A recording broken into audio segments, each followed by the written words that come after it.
good morning. Ayan, busy ang ating morning.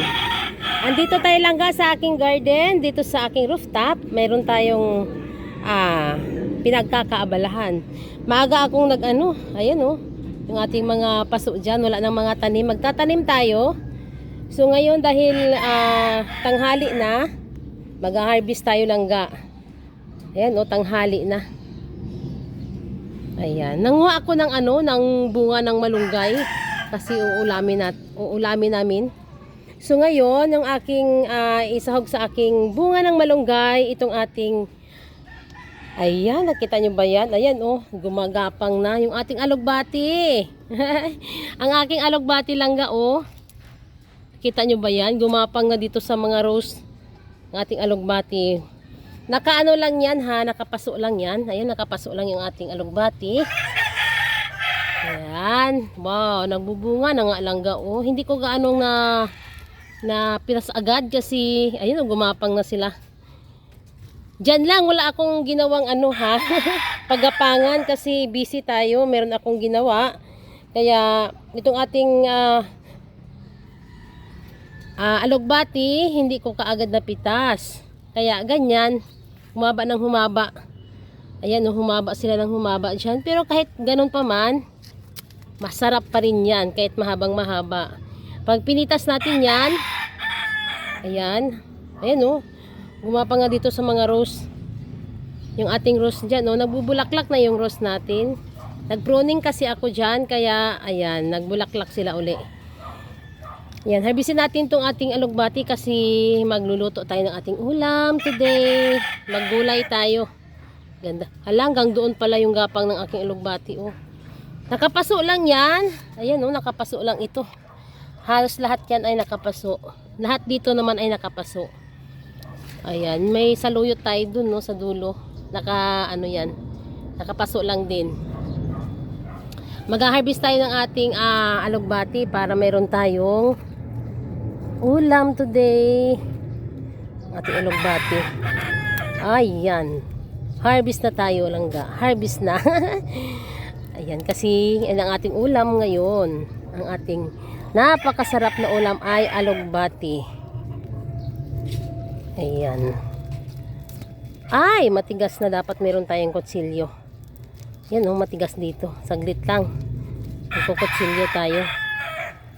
Yan, dahil mga dahon. Kunin muna natin yung kutsilyo doon. Okay, ayan. Ayan ang aking na-harvest na mga langga. Ayan, hindi natin na-videohan dahil wala tayong tagahawak ng ating cellphone. Nagkutsilyo kasi ako. Pero ganun pa man, ayan, pinakita ko sa iyo kanina na ito yung ating alugbati na itanim dito sa mga paso na ito. Ayan may mga bunga na pala pwede na tayo ulit makapagtanim ulit ng mga alugbati pag may bunga. Ang sarap kasi ng alugbati langga na nakatanim talaga siya sa may bunga. Ayan. Galing sa bunga po yung aking mga alugbati na yan. So ito na ang ating harvest today. Diba? Isang lutuan na rin yan kahit nakapaso. Ayan nag-ano kasi sila nagtawag nito. Ayan, sama-sama sila. Ayan ang ating alugbati. Ang haba-haba na Ayan, wow. Ayan, ulam natin today ang ating fresh alugbati. Ayan, magluluto na tayo. Ang ganda ng panahon. Hindi na umulan. Ayan, ang ating alugbati langga. Tara, magluluto na tayo. Ilalagay na natin yung ating alugbati sa ating ulam today. Ayan, baba na tayo. Hindi pala. Dito na lang kaya ako magluto sa may kasi dito ako nag-ihaw ako ng bangus. So dito na lang ako magluto sa may kahoy. Para hindi sayang yung ating tawag nito. Hindi sayang yung ating kahoy. Dahil nandun na. Nagluto na ako ng kanin. Masarap kasi magluto sa kahoy. Ang dami kong kahoy kaya nagluto ako ngayon sa kahoy. Ayan, tara na. At tayo ay bababa na. Magluluto na tayo ng ating fresh alugbati. Okay, ayan. Ito na yung ating partner ng ating alugbati. Itong ating bunga ng malunggay. Tsaka yan, na-slice na natin yung okra natin at tsaka kalabasa. Ayan, wow. Nandito tayo sa ating dito tayo nagluluto sa sa aking kahoy sa taas. Ay ng alugbati natin. Hinihimay ko muna yung alugbati. Hihimayin muna namin yan. Ayan, wow, sarap ng ulam natin, no? Fresh na fresh. Ayan, ang ating bunga ng malunggay at alugbati. Dami din yung ating alugbati, oh.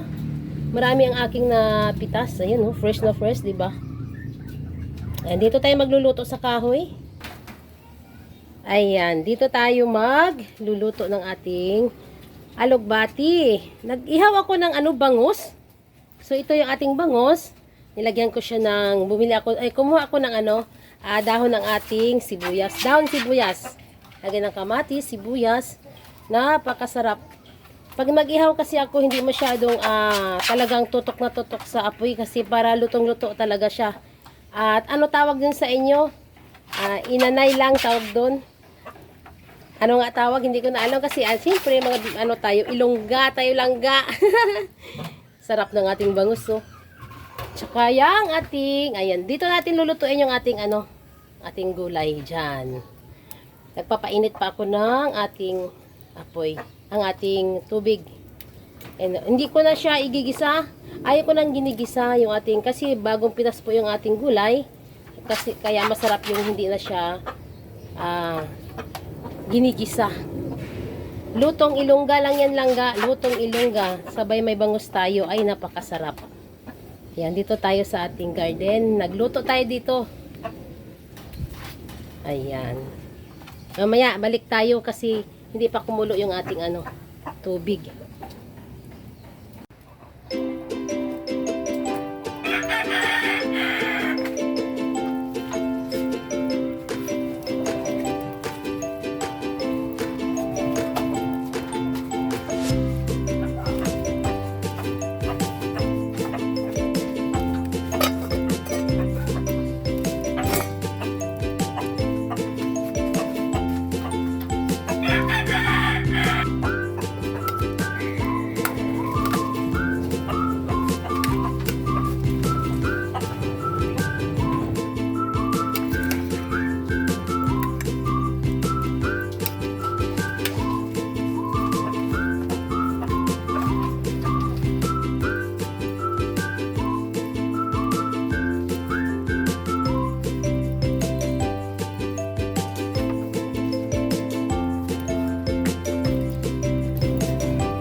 Ayan, ito na yung ating ulam. Ayan, ang ating alugbati nilagay na natin. Ayan, hindi kailangan malanta yung ating gulay. Ayan, kalalagay lang natin ng ating alugbati. Pero mabilis lang yan ang ating alugbati. Ayan, tapos na tayo magluluto langga. Kakain na tayo. Ang sarap, Wow! Ang bunga ng malunggay, iluto na ito, oh. Ayan. Okay. Tapos na tayo magluto. Kainan na. Yung ating bangus, kukunin na natin yung bangus natin dito. Yan po yung bangus natin. Naluto na rin yan. Okay. Ayan. Thank you sa inyong lahat. Sa walang sawang panonood sa aking mga vlog. Please subscribe my channel, Inday Names Rooftop Garden. Bye!